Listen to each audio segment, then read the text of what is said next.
டிவியை பார்த்தா பழகுனேன். எனக்கு வந்து டிவியை பார்த்தோன்னா இந்த இது செய்யணும்னு ஒரு விருப்பம் வந்துச்சு.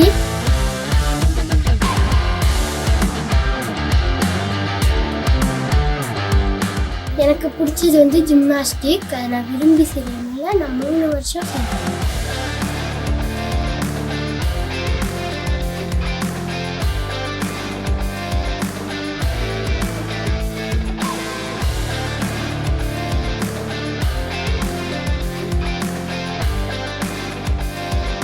என் பேர் சசிகுமார் திருஷிகா.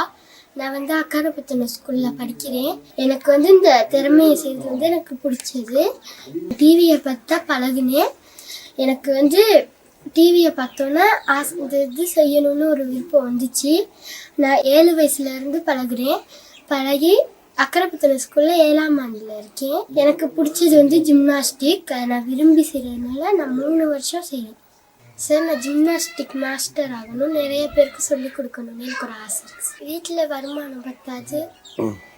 அம்மா நான் படிக்கிறேன். இட வசதியெல்லாம் கொஞ்சம் இல்லை. வீடெல்லாம் உடஞ்சி மழை வந்தால் தண்ணியெல்லாம் வீட்டுக்கு கொள்ளுகிறது. இவள் வந்து சின்னதில் செய்யும் போதே ரொம்ப பயந்தேன். அவளை வந்து நான் செய்ய வேணாம் அப்படின்லாம் நான் ரொம்ப நாள் கண்டிச்சிருக்கேன், அடிச்சிருக்கேன். கால் கை உடஞ்சிரும், வேணாம், எனக்கு சளி இல்லை, உன்னை கொண்டு போய் ஹாஸ்பிட்டலில் நிப்பாட்ட இல்லாது அப்படின்லாம் சொல்லியிருக்கேன். அதுக்கு மேலே அவள் விரும்பி செஞ்சதுக்கப்புறம் நான் விட்டுட்டேன். அவங்கள விட்டுட்டேன். இதோட அவங்க நிறைய கற்றுக்கிட்டு வந்தாங்க. கற்று வந்ததில் எனக்கு ரொம்ப மகிழ்ச்சி அடைஞ்சேன். ஒரு இடத்துல சர்டிஃபிகேட், ஒரு இடத்துல மெடல் போடுறதுல ரொம்பவே சந்தோஷப்பட்டேன். அதே மாதிரி என்னுடைய பிள்ளைய ஒரு கிளாஸ்க்கு போடணும்னு 2-3 சேர்மாரை சந்திச்சு கிடைக்கலான்னு போனேன். போன இடத்துல சொன்னாங்க 50,000 ரூபா சல்லி இருந்தால் ரெடி பண்ணுனா செய்யலாம் அப்படின்னு. அதுக்கப்புறம் அந்த அளவு எனக்கு வருமான குறைவு, வசதி குறைவு. 4 பிள்ளைகள் படிக்கிறாங்க. பெரிய பாப்பா பேர் வயது 17, 2வதுக்கு 16. அதுக்கு அவங்களுக்கு செலவு பண்ணவே எனக்கு சரியாக இருக்கும். அதனால நான் மிகவும் உங்களோட தாய்மையோடு கேட்குறேன். எனக்கு என் பாபாவுக்கு நல்ல இடம் ஒன்று கிடைக்கணும். உங்கள் மூலியமாக என் பாபா ஒரு இடத்துல நிற்கணும், நான் அதை பார்க்கணும்.